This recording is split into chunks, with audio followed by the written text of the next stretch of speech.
over with in the hook. I want to say that I do believe in the services I provide, and I believe that I'm not the only one who believes in the services I provide, but there are enough fraudulent people to require the making of this video. So let's discuss.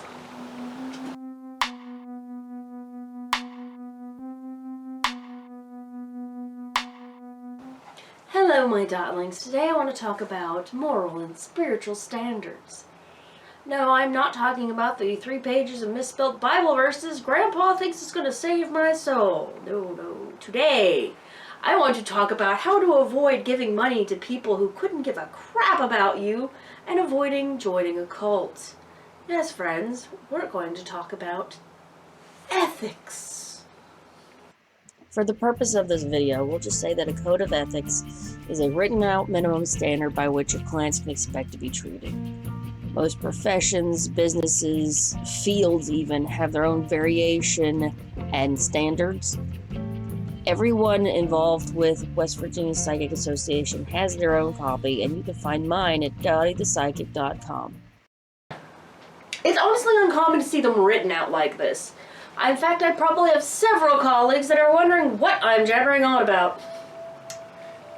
The hotline, the individuals, the events, the shops have never asked for these.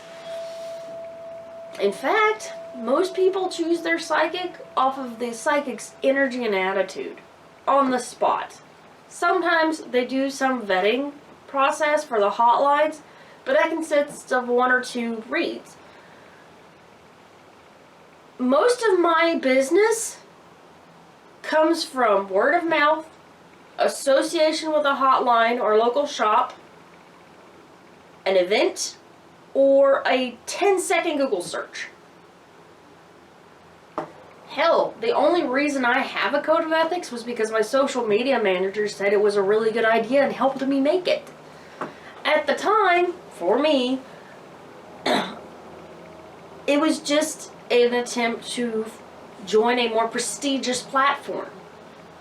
Before that, I just didn't do things that made me feel like a bad person.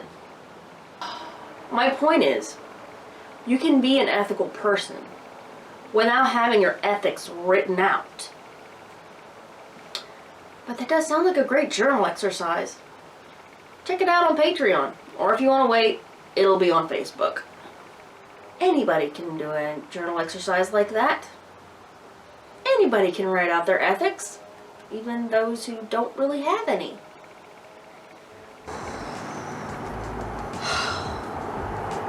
What's my motivation? Oh yes, drama. And an adulterated need to gossip. But it's not a great look, so let's just hit the high points. A trusted colleague of mine received several complaints about an individual selling witch rocks.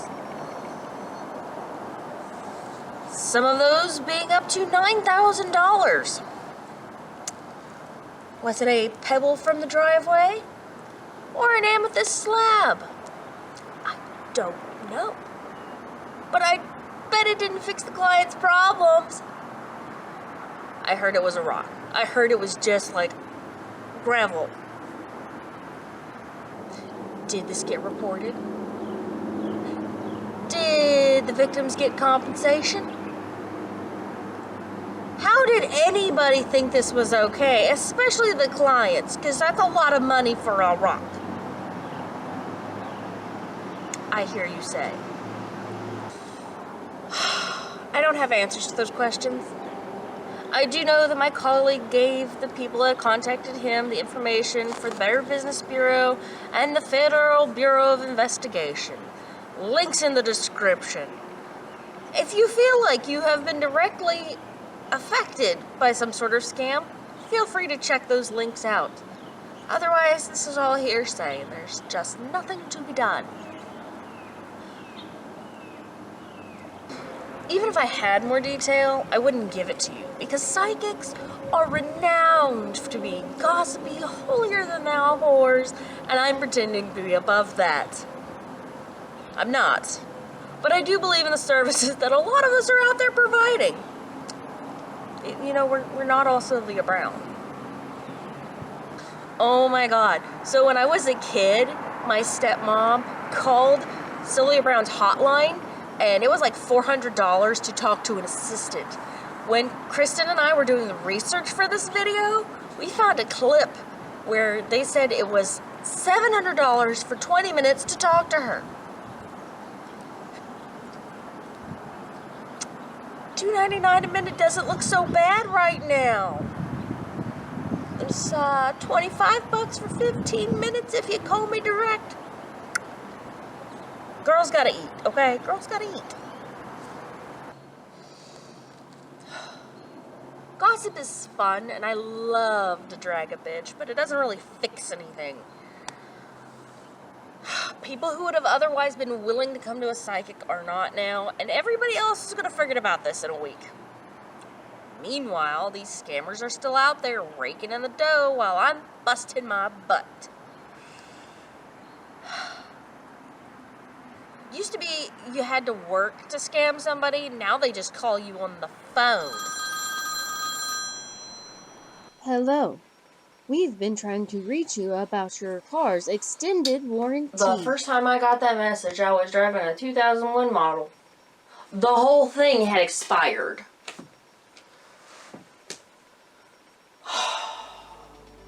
Fraud can happen anywhere. Online, on the phone, in person. And they're all basically trying to get the same thing. Something for nothing. And they achieve this goal through a barrage of manipulative attacks. And people fall victim for an array of reasons. You know, everything from naivete, misplaced trust, to apathy or exhaustion. So a lot of times this can come in the form of negative pressure. The person on the other end of the line or the email will try to scare you out of common sense. And if they do their job right, if they get you scared and get that sense of urgency built up, that will override the fact that it's very obvious that they didn't have your social security number to check and see if it was on a federal warning list. At least they didn't till you gave it to them. Flip side, somebody can play on your sympathy. Get their foot in the door, so to speak, and then either ask for more money, ask for favors, try to build up a relationship with it. Scammers can take many forms, and there's some great resources in the description below. A lot of them are geared towards internet threats, but I think it's important to remember that a lot of these tactics also, or sometimes work even better, in person. Check out the links below. So what is the price of a soul? That it's not as much as you think it is. I prefer to buy in bulk, but some take an individual approach. The cold read is considered the gold standard for the psychic community, and a true cold read is almost always initiated by the client. Now, have I gotten drunk and told a complete stranger how they were screwing up their life? Yes. But I didn't charge them. The reason a cold read is the gold standard for the psychic community is because the psychic doesn't know anything about you ahead of time. They have no information on you. They're not going to be able to tell you your mother's maiden name or where you were born because they haven't looked you up, assuming they even know you're coming. A non-psychic reading may also be called a mentalist reading, can be broken down into cold, warm, or hot, depending on how much information the performer has on the client prior to the show. There are a million YouTube videos teaching this technique. It can work on an individual, but is generally geared towards a room. This is why I have so many mixed feelings about TV mediums and psychics.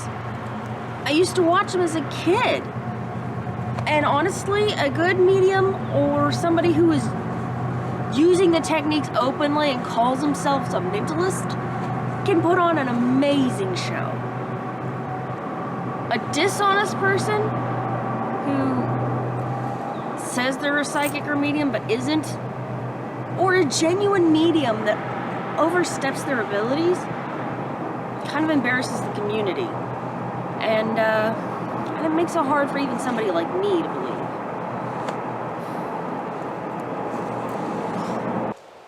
The same techniques that work on a whole room full of people are also going to work in your DMs. They're either going to scatter shots and Barnum statements all over Facebook, or they're going to look you up before they contact you. That's why reputable psychics do not reach out through Facebook that way. You can reach us, but we're not doing that. Honestly, I'm kind of surprised that this tactic is still working on people as often as, we deal with scammers, and as often as many communities have brought this problem up. I'm going to say it still works, though, because these assholes would get real jobs by now if they weren't. The only reason that psychics don't just directly reach out. If you think about it, most psychics are shielding themselves against everybody and their secret lover for the same reason that people don't intentionally step in dog poo. Stink sticks with you. It's distracting, and I've got better things to do.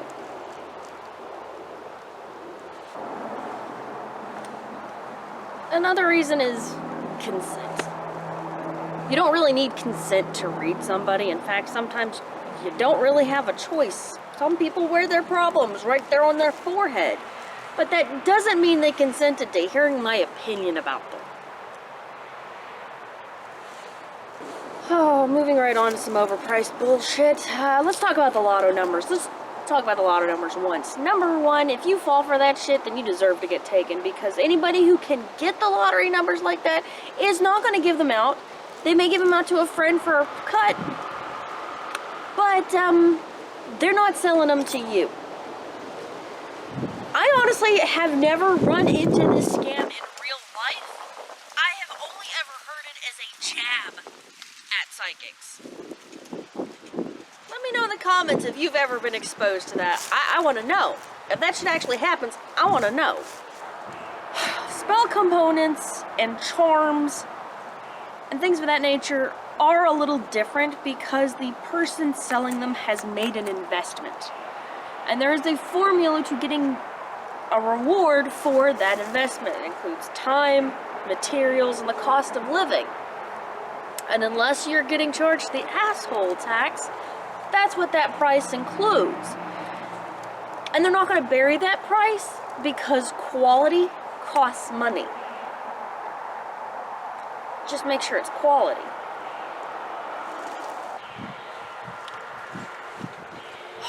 Dark energy removals. Okay, I'm going to have to do a whole video on this one because chances are that's going to be your best way to accomplish that. Honestly, it's like dirt on the floor. You probably just need to clean it up. It's not usually that complicated. I have walked people through it once a week by texts for a while now. Even if somebody sent something to you, unless they actually knew what they were doing, it's probably still a pretty easy fix. As a YouTuber, there are a few things quite as infuriating as nailing your lines just to find out in post that the wind blew and junked your audio. Can't hear a single word I said, and I really need you to hear me on this one. Somebody who feels like they have a curse or an oppressive spirit has a real problem and needs real help. Whether it's actually a curse a repression, or a poltergeist, you're still going to want somebody who is, number one, aware of their subject, somebody who knows what they're doing, and they're not going to be the kind of people who just reach out to you like that.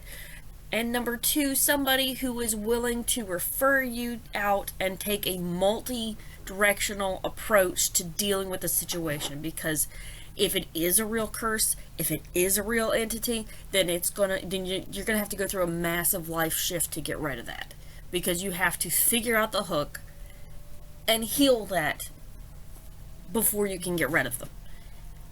That's part of it. And anyway, it's one of those things that irritates me so much about like the exorcism shows and stuff. I'm like, you are missing huge chunks of how to actually get rid of that thing. And if it's just depression can still feel very, very, very much like a curse. And it will cause you to do things that make the situation seem even worse, like buy a very overpriced rock. And there are people out there willing to take advantage of others in that situation. That's my TED Talk.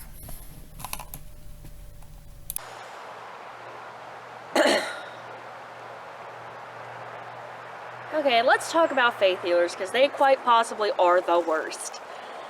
People get sick. It is natural when somebody gets sick to look for a reason and to fight back against sickness and death. People become desperate, genuinely desperate to stop the onslaught of medical trauma. And they'll do anything, including sending all of their wealth, their entire social security check, to some televangelist that says they're going to save them. And then they are sick and broke. And I say televangelist, but when I was doing the Back Porch Folk podcast, one of the hosts told me a story where some bitch that was set up next to her tried to sell a cancer patient a shiny rock to cure her cancer. That's not how the shit works. That is just not how it works.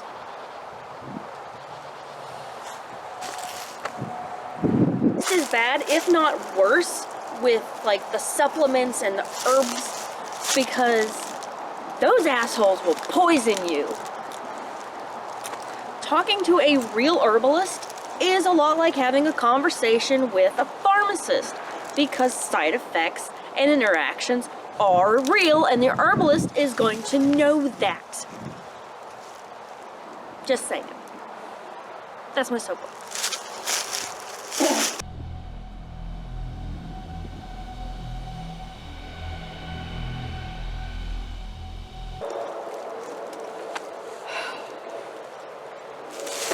This whole video is pissing me off. I don't want this to be part of my brand.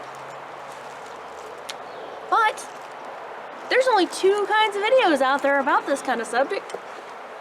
Hardcore skeptics debunking us all, or witchy psychic influencers who are trying to warn their public that they're under a spoof attack. Spoof is basically where they're mocked. I mean, this whole thing is infuriating. All these are infuriating, but can you imagine somebody else using your name to pull this crap? Well, as I was doing the outline for this video, Mintfaery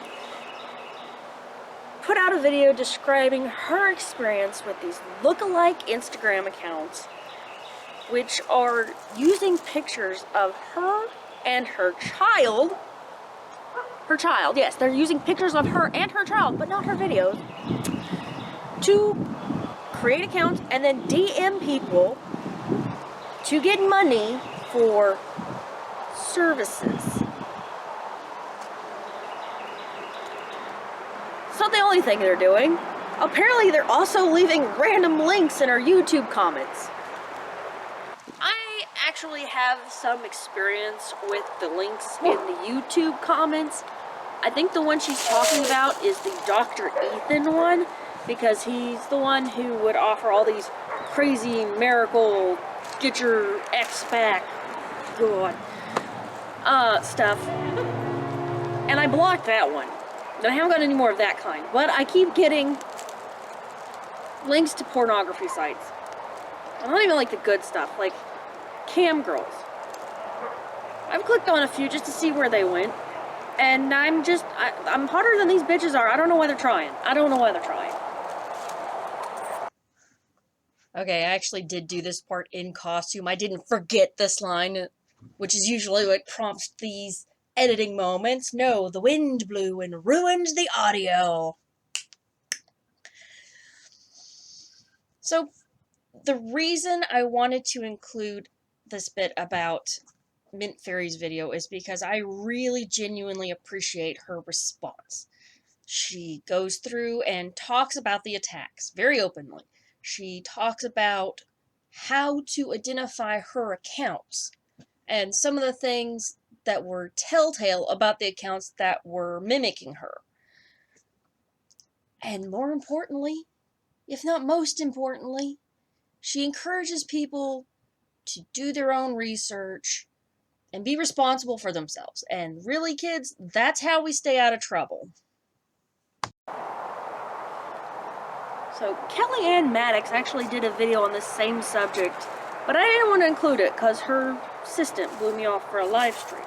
And, I mean, I get it, but it hurts.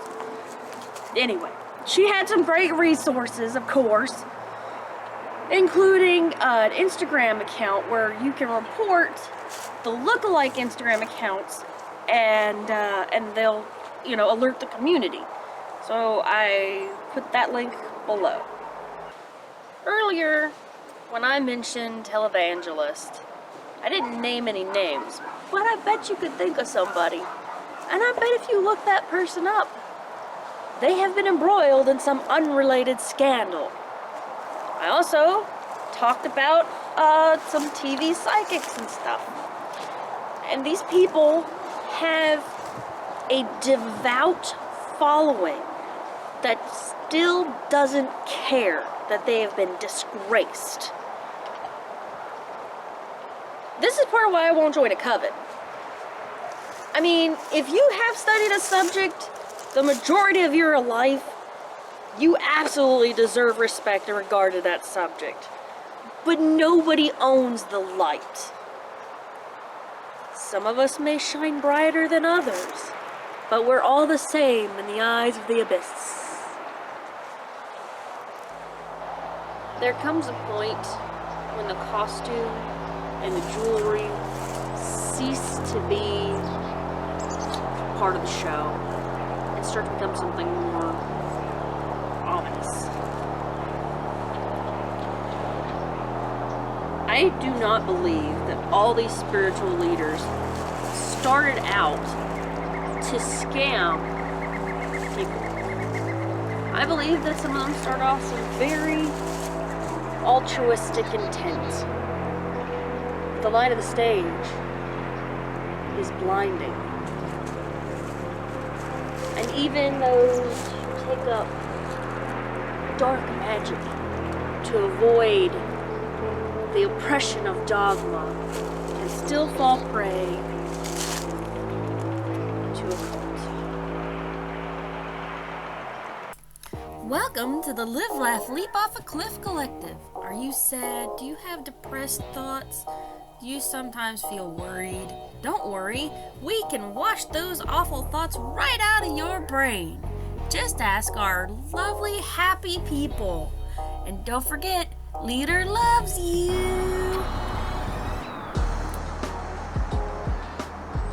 So, the late founder of Scientology, L. Ron Hubbard, was once quoted as saying,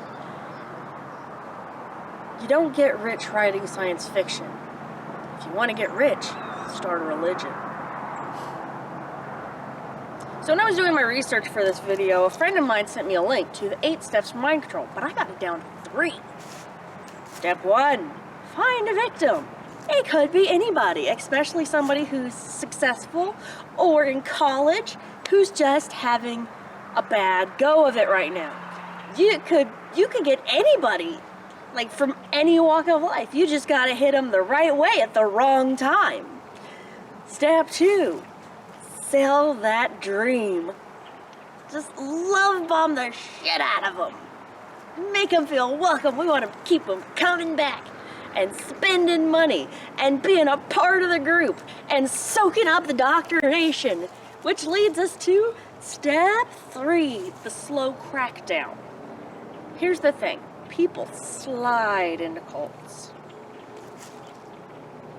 After they become emotionally more reliant and financially more reliant, things that start off benign, like volunteering and donating, become labor and financial exploitation. And it can be hard to get back out of that. And it can be hard to see how bad things are. Which leads us to the bite model. Dr. Steven Hassa was a former Moonie, and he developed the bite model, which stands for behavior, information, thought, and emotion. There is a link to his website that has the whole thing laid out. I'm not blaming anybody for not looking at it. It's disturbing. Part of the thing that makes it so disturbing is how versatile it is. You can apply it to not just religious cults, but also to certain political cults. And I'm not saying which political cults, just political cults. And some companies. After looking at the list, I can see where you may also be able to apply it to interpersonal relationships. It's disturbing.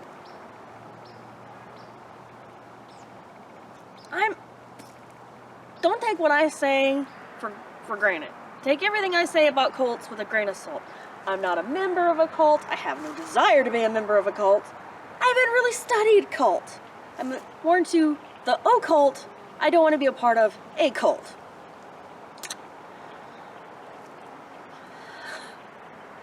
But I can see, as a member of the spiritual community, how we are particularly vulnerable.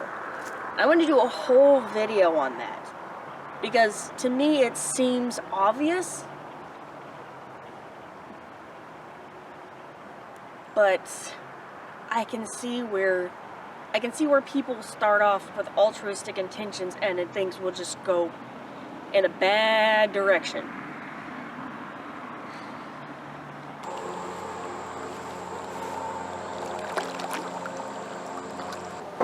All these scammers out here raking in the money, and I'm busting my ass on Patreon. By the way, $1 a month helps out a lot, and you get early access to my journal, exercises, and any video I actually have to edit. So how do we avoid being taken in by these assholes who don't care about anybody but themselves? Here's some do's and don'ts that keep me out of trouble. I'm by no means guaranteeing that these are going to keep you from getting taken in, but you might be able to spot some of the dumber ones. Do your own research. It's a good idea to research any professional you work with, from your psychic to your healthcare provider. You can learn a lot by reading those reviews online and price checking. Some psychics do charge more than others. It's good to know why. They have phones. Ask them. Don't respond to people that you didn't reach out to. No legitimate psychic is going to contact you through direct messaging out of the blue. Once you've had a reading with a psychic, they may follow up in a variety of different manners to check on you or to make an offer for another reading, but they're not going to make first contact. As a matter of fact, most legitimate companies don't do that. Do you maintain a professional relationship with your psychic? Your psychic advisor should never be abusive. That's a given. But it's on you to not become obsessive. If you do, most professional psychics are going to tell you to seek therapy and cut you off. Some who are new to the field may get over their heads trying to help you because they haven't learned their lesson yet. The scam artist is going to sell you a ton of glitter to shove up your... Don't overspend. Please don't gamble with the rent money. Okay? If it doesn't fit in your wallet, then it doesn't fit in your spiritual practice. I think it's very important for us to remember that a lot of successful spiritual study started with being broke. Call it mountain magic around here. You know, Granny wouldn't spend an extra money on glitter. I got a personal vendetta against the glitter. I mean, it's literally just there to get your money. Great for prosperity magic for somebody else. Do your own spiritual work. Know thyself. Ancient words that still hold great power. Somebody who knows who they are is just harder to take advantage of. Plain and simple. Don't give out too much personal information. It's normal after a reading for a psychic to ask you to join an email list or a text list. That's how we build our clientele. It's also normal the first time you get a reading for them to ask for your name and your date of birth.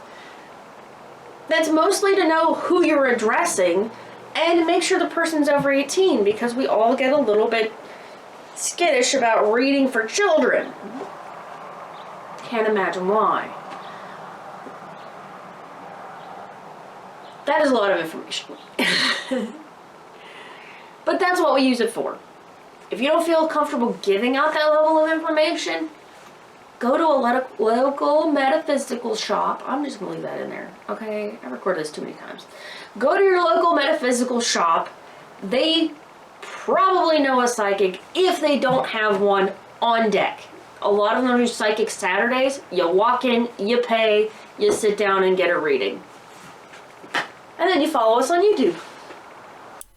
Do keep an open mind. It's alright to talk to your psychic about nearly anything. Keeping an open mind helps you get the most out of your reading. Even if you're skeptic and you just have contacted a psychic to have someone to talk to, which happens quite a bit.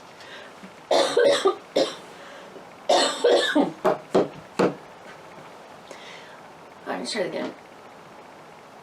As a psychic, my primary function is to listen and give spiritual guidance.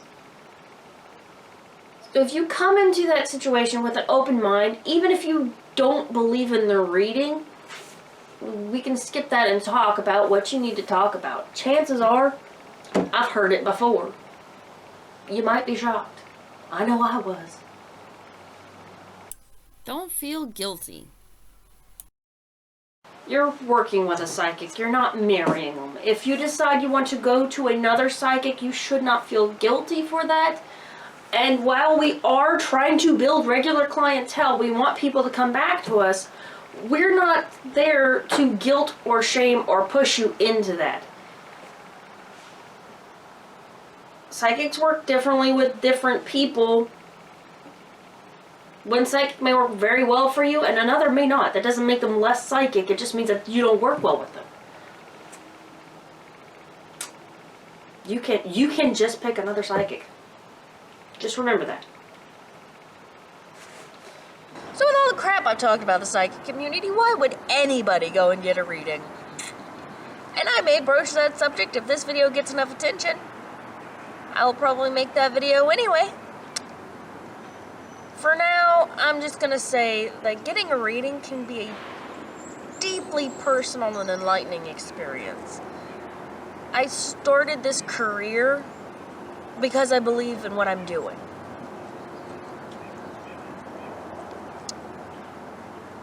So I want to end this hot mess with something my father once told me about business. He said, doing business is like making love to a woman. You can go in there hard and fast and get what you want and not care about if they get what they want and they won't be back. Or you can go in nice and slow. Let her enjoy the experience. And she's likely to come back. She may even bring a friend. That's really what he told me. I hope you have enjoyed yourself. I put a lot of links in the description below and some ways to get your readings from Dottie the Psychic. Safe travel, much profit to you.